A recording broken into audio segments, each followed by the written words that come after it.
Good morning, good afternoon, and good evening. Welcome again around the different lines of longitude around the world. And also this week, today, we're heading south of the equator to the lower latitudes, whither Argentina.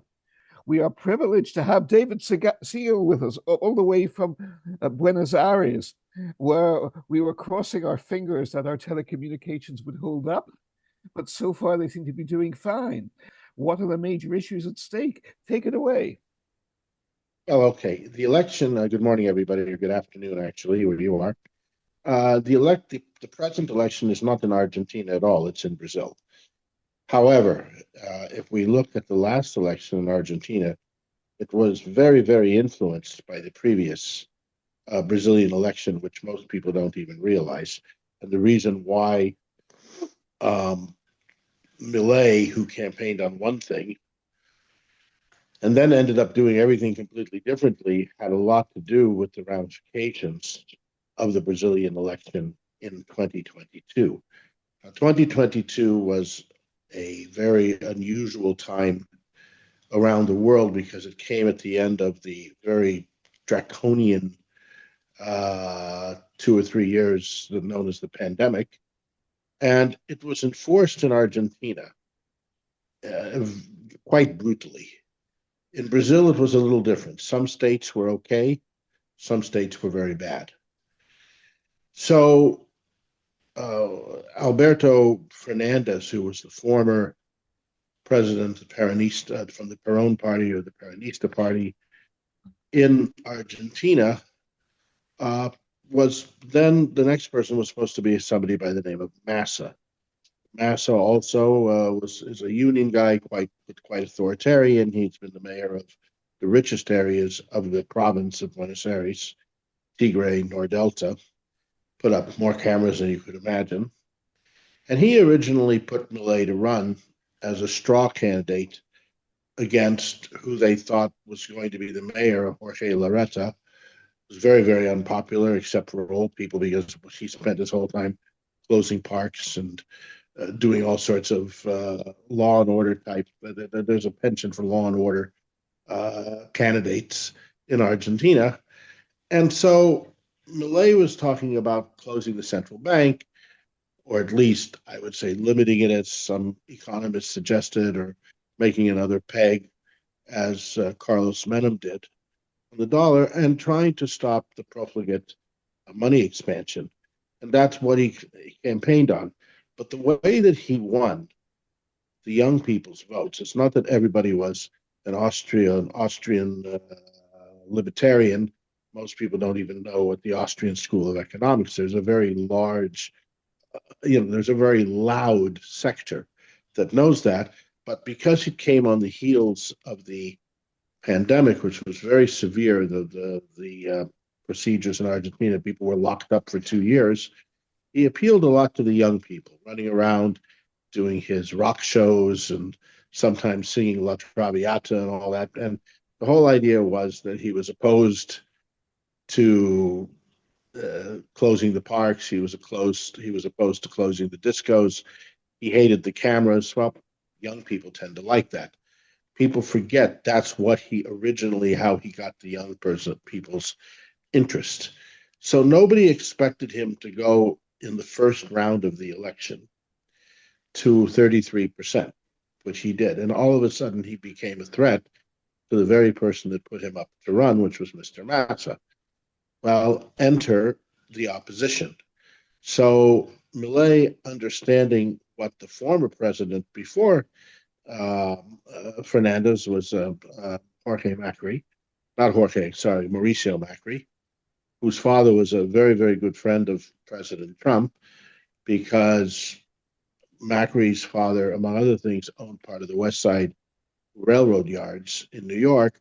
So they were sparring partners and business partners for years. That's how these ridiculous IMF sums showed up back in 2018 and 2019, which sets the stage for this.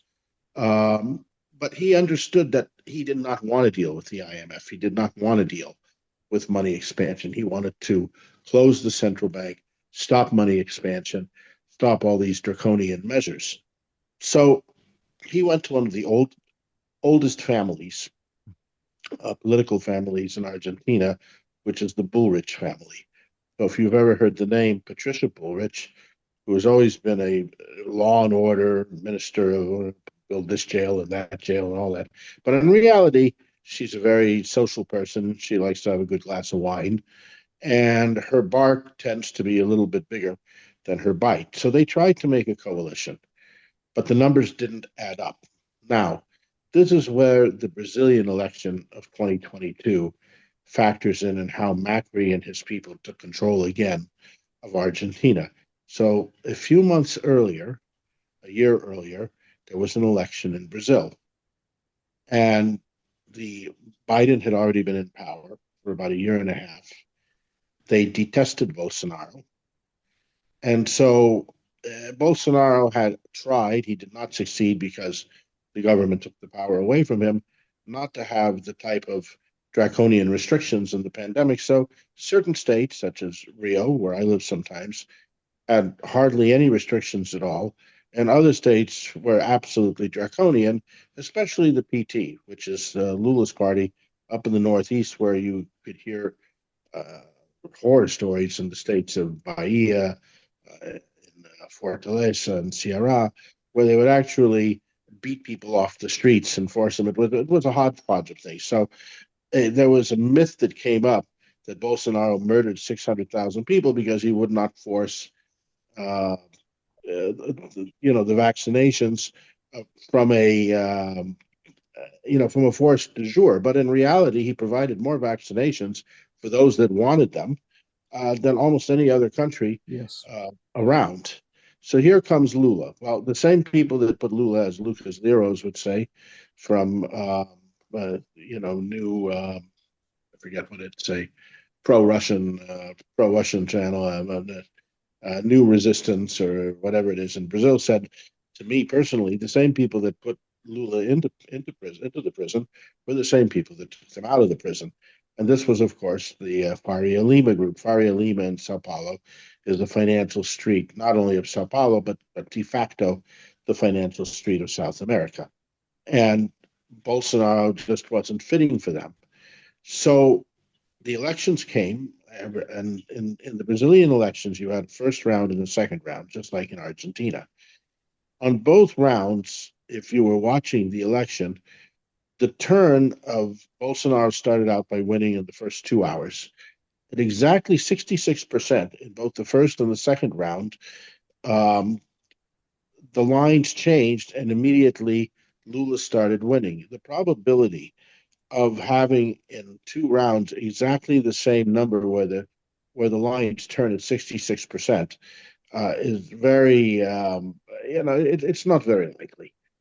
So back in Argentina, there was a gentleman by the name of Fernando Cerimedo who was backing Milei, and they did a analysis of the different machines, which are called urnas in Portuguese, and urnas in Portuguese, and they discovered that you had voting booths in the south of Brazil, in the agricultural states in West Brazil, where Bolsonaro didn't get a single vote. So at that point, um, he wrote, first he did a podcast, which was 3 hours long, then wrote a long, long paper.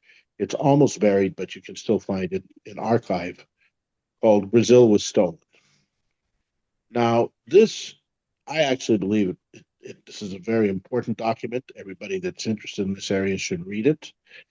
But I think this heavily convinced Milei that he had no choice but to make an alliance with the very people he was trying to avoid, which was Mauricio Macri. He used to hate Macri. He used to hate the economic minister, Caputo. He used to call him every single name in the book. And all of a sudden, they became allies overnight. So, as with, for whoever remembers the Greek tragedy back in 2010, if you mention the word austerity, most people aren't going to really vote for you. So the word austerity was left out of the picture.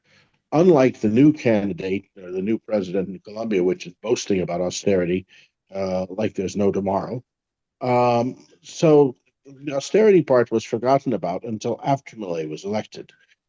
So once Milei was elected, he no longer was able to implement his program because he no longer had the power.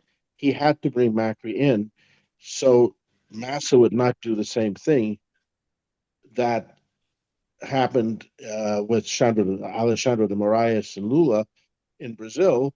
He had to get through the fiscalization, and in Spanish that means counting the votes. The old Stalin adage, "He who counts the votes is what counts." And I think that Milei was very scared by the Cerimedo report that the same shenanigans would take place in the northern states in Argentina and the poor states, that he wouldn't have a chance. And he's probably right. Uh, the problem was once that happened, he no longer had the power to do the Austrian economic program that he wanted to, which was to limit the central bank, uh, to probably take some rather unpleasant measures, but straighten out the finances and stop, most importantly, to stop the monetary expansion. Well, once the election was over and once Milei was inaugurated, the greatest monetary expansion in history took place at the central bank.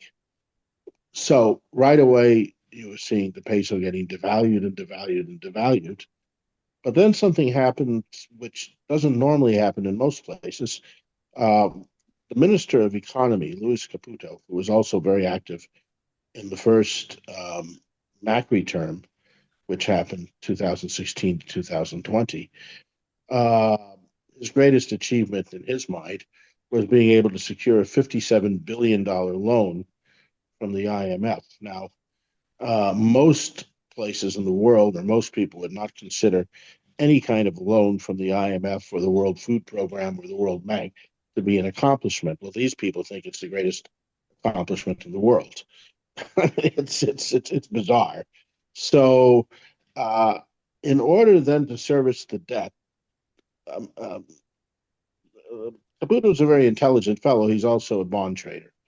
So he created something called a carry trade, which you might have heard of. So the carry trade has a unique term in Argentina known as the bicycle. So early investors, like with all these schemes, they get in, make a lot of money. So the idea was come and sell your dollars very cheaply and buy pesos. And in return for buying pesos in the carry trade, you will make between 3 and 4% a month, which if you add that up, that's a nice, very nice profit. So the people that were connected, that were of means, that had not even the richest people, there were certain channels, if you knew, got into the carry trade early. And it went on for about a year and a half, and they made absolute fortunes of money. So what they did was tremendous monetary expansion and a carry trade which forced the dollar to be ridiculously cheap. And that propped up and made a very expensive peso.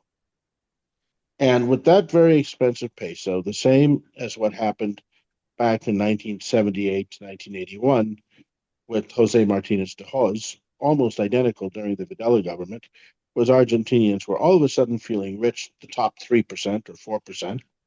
I'm not even sure in this case, 5%, probably in those days it was higher. We're able to travel, we're able to go to Miami and go to Rio and go to Spain very cheaply. And so for a very small factor of the population, they thought they were doing very, very, very well. I mean, people were before um, before the election, everybody from Brazil and Chile were coming to Argentina to shop.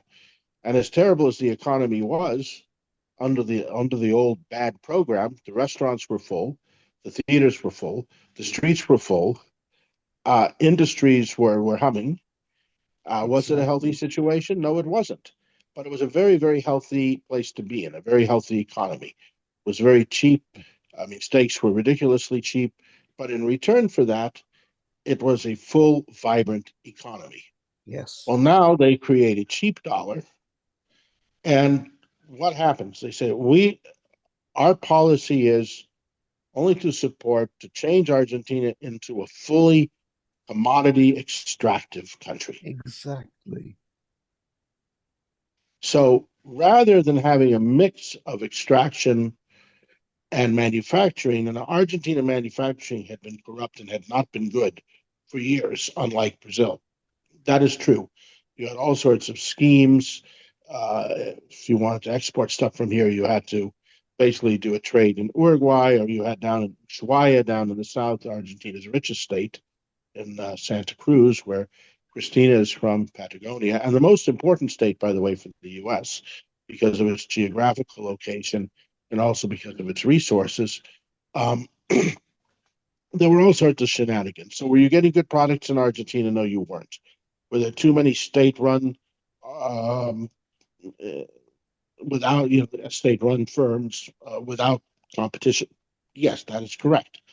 But you don't do that by making the country into an extractive country where they basically just want to do mining, hydrocarbons, or oil and gas, um, and then bring in Exactly. financialization, make Argentina the financialization center of South America, where you deal in crypto and do what was done Morning in America and all this kind of thing. Argentina is not built Exactly. for that. But that is that is their raison d'etre.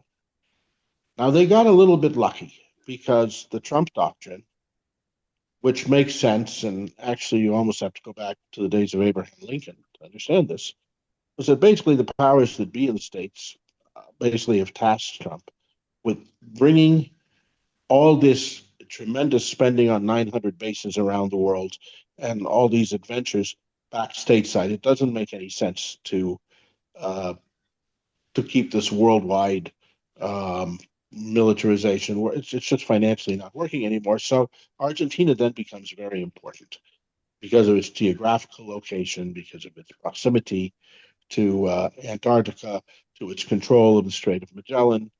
And for that reason, aside from Milei being a favorite of President Trump, it's also an area, just as with Panama, just as with Venezuela, that the United States has, in their new Monroe Doctrine policy, has stated we are going to focus exclusively on the United States, on North America, South America, probably a little bit of Greenland and a little bit of Siberia. And we're going to let these other places in the Middle East try to run themselves, as they're finding out it's not so easy. So this gives Argentina a very, very big boost. So enter the Trump administration, and they went along with approving all these crazy loans, the same way that Trump did it for Macri in the first term because he was friends with his father. So now Argentina has over 100, close to $100 billion in debt with That's the IMF. insane. And not only Yeah, does it that's have almost insane. Yeah. 100 billion in F, then you have World Bank. You have another. I forget what it's called. The Development Inter-American Development Bank. It's incredible. In the meantime, businesses have closed like crazy here. Uh, 30,000 businesses, 30,000 restaurants and businesses have closed. Restaurants That's are incredible. completely empty. The services, the services are decimated. Um, Restaurants, as I say, they're completely empty and they are squeezed. So the quality of service has gone down, the extras have gone down. But worse than that, so many factories have now closed. I mean, factories that have been here for years and years and years. And it's becoming almost completely under a system of tax breaks called the RIGI, a commodity extraction country in almost total. They're trying to bring in the financialization. That will take more time. And so, of course, now you have a mayor that's screaming again law and order and all. So it's becoming a moribund state. Although the people that support the Malay cult and the Macri people think this is the most successful operation that we've ever had. Uh, just last week, to show you the residuals, Argentina is in all of Ibero-America, Latin America, the most cultural country. I mean, it's got the Cologne Theater, which is one of the 5 great opera houses of the world. 10 minutos, por favor. It's one of the 5 best theaters in the world. And you have the Berlin Philharmonic coming, and they're charging $750. Even the Metropolitan Opera doesn't charge that. No. In New York to get in, and people are paying it. Exactly. But simultaneously, the children's chorus, which has been around for 60 years, was ordered by the government to close last week. Very, very cruel, very, very nasty. You'll see far less concerts than before, far less operas, far less cultural activities, because the government doesn't value them whatsoever. And so this is kind of what you're seeing. Now, yesterday there was a big joke. Somebody from Brazil put up a video on the social media channels showing, because this has been an excellent year for snow in the mountains, for Bariloche. Well, okay, every single person that were on the lifts, everybody that was on the lifts is Brazilian. There's no Argentinians. If you go to the Jaja Hotel, there's no Argentinians except for a very, very sliver of top people. So this is not a compliment when you don't see Argentinians on the ski slopes and you only see Brazilians and Chileans and Chilenos. Exactly. So I don't know if that gives you a background of what's going on, but it's Brazil is another story. Which, well, I'm going to say we've got about 10 minutes left. So Argentina is sort of in a bad way right now. And you've given a much more granular picture than most people get. And I mean, it's wonderful. People watch our show and think, wow, we know much more than before. And Milei it's much more complex situation than the cliches about Milei.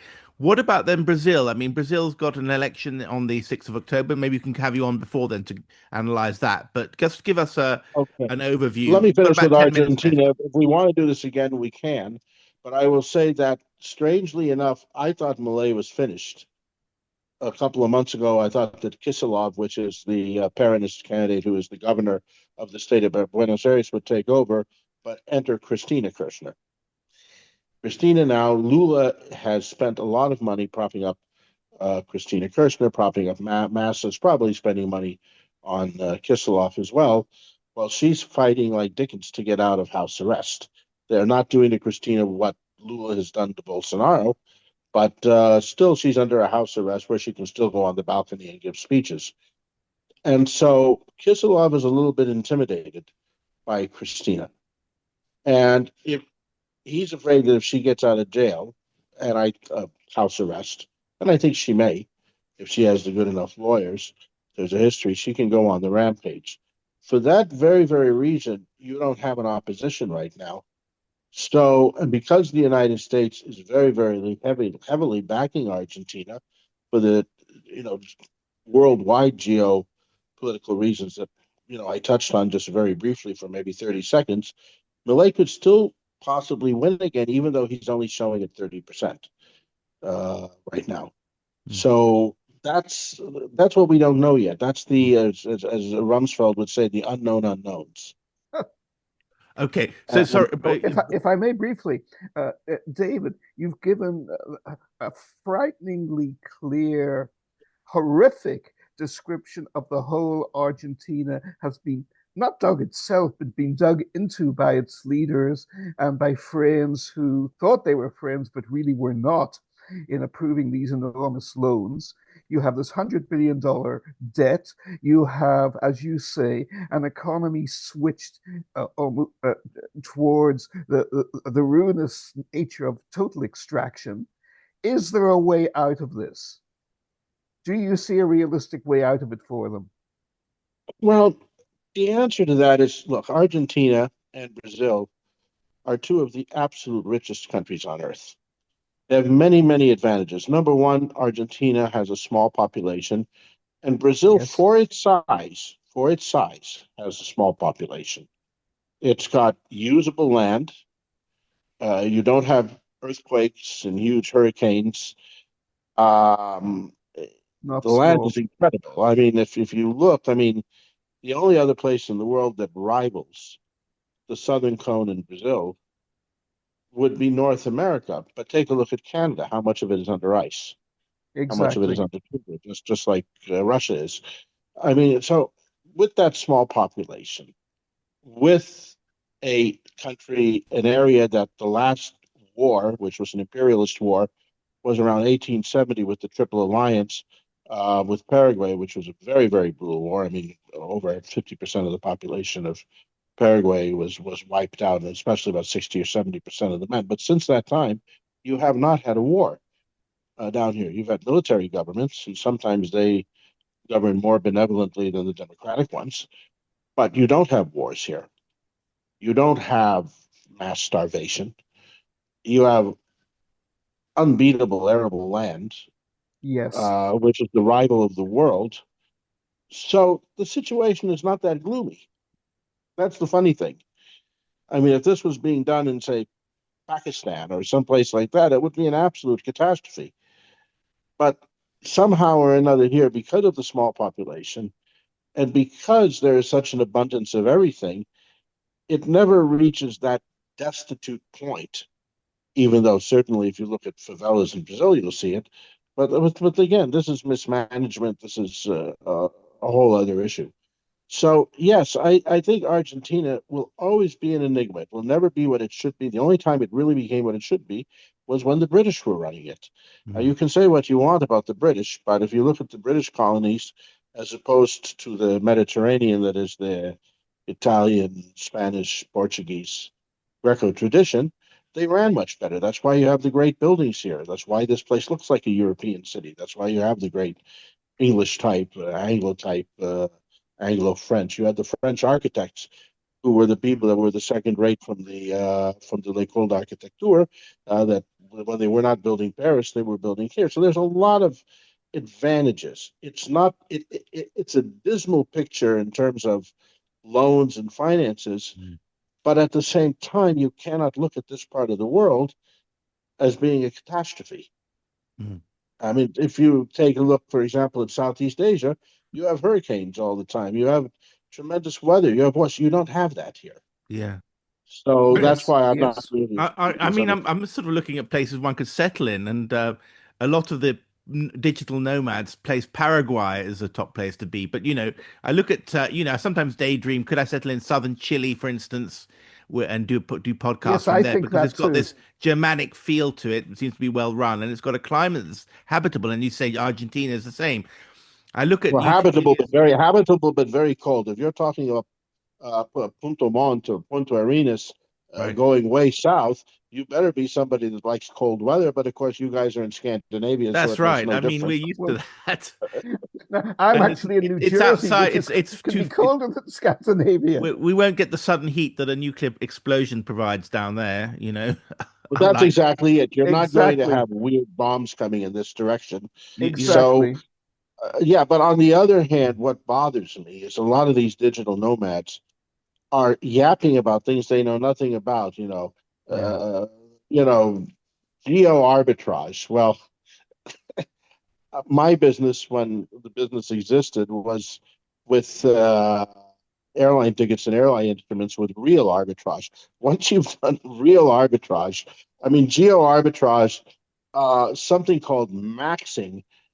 This is not a serious way of looking at things. The problem with Paraguay and Argentina is too many people are trying to get residencies, and there's too many cooks in the kitchen. So remember, all these countries are under the thumb to some degree of the U.S., and there comes a moment where they say, "Well, look, guys, we need to put some traffic lights here." So as far as Paraguay goes, I tell people, look, if you have assets, and the truth is most people don't have assets. If you have assets, you're always better off starting with either a Paraguay or a Uruguayan residency. Now, conversely, and this is where I think the opportunity is for resettlement, is we're getting back into a late interregnum period in Europe, similar to the late 1930s, the second Yes. interregnum Yes. period. Yes. And so when you have in Germany, even though everybody forgot to make babies there now, when you have mothers with 15, 16, 17, and 18-year-old kids that are now forced to register for the draft and are not allowed to be out of Germany for more than 3 months, or I don't know what kind of military Keynesianism they're trying to do. These are the type of people that I think South America is an excellent fit, be it in Argentina, be it in Paraguay, Chile, or whatever. And at least they should have some insurance. At least Paraguay, you don't have to have a long residency as you do in the other countries. This happened before. It happened in history. This is a safe place to be if you are under threat. Yeah. In Europe of another big conflagration. And so I am not bearish at all in this area. I'm actually bullish. And I think this is actually more serious than people shouting about crypto and crypto maxing and this maxing and geo maxing. Right. I mean, I don't pay attention to that. I pay attention to real issues. Yeah. So I absolutely pay attention to the Southern Cone. Absolutely. As do we. Exactly. Exactly. I mean, yeah, it said. I mean, it's often forgotten by North Europeans. I guess the Spanish pay attention to all the time. But I mean, there's quite a lot, as you said, there's a lot of English influence in Argentina, which people forget as well. Chile. And Chile, yeah. A lot of English speakers, right? I mean, the Anglo-Argentinian elite still have a lot of influence. Oh, they all speak English. And here's the other thing about Germans. If you look at the states of Santa Catarina and even Paraná in southern Brazil, there's a very, very heavy German tradition, and quite a bit of Russians now in Buenos Aires and also in Paraná. So, I mean, there are German traditions. You have Blumenau, you have other places which are German cities. So is it exactly like Europe? No, it's not. But is it comfortable enough for Europeans that want to sit out the next turbulence if it comes? Oh, is it? So, did you say that Argentinians speak English? I mean, do a lot of Argentinians speak English? No. I mean, enough speak English, you're not going to get lost. But to say it's like Europe is, no, absolutely not. Right. Okay. But I would say Mexico is probably better. It depends. If you're in the good areas, people speak English. If you're not in the good areas, in the poor areas, they don't. But it's very easy to get around. Spanish is not. It's not a rudimentary Spanish. At least rudimentary. It's a very accessible language. All right, we've got to wind up there, gentlemen. We started off with a geopolitical analysis, and then we talked about the brass tacks of moving there. Lovely to have you on. We didn't get to talk about Brazil, but maybe we'll have that next time because the election's in early October. But very, very interesting, and we're getting a quality of analysis there that it's an absolute privilege to have and listen to. Here. Thank you so much, David. And okay, my pleasure. The rest of the day. Again. Thank you. Take care. Be well. Bye now.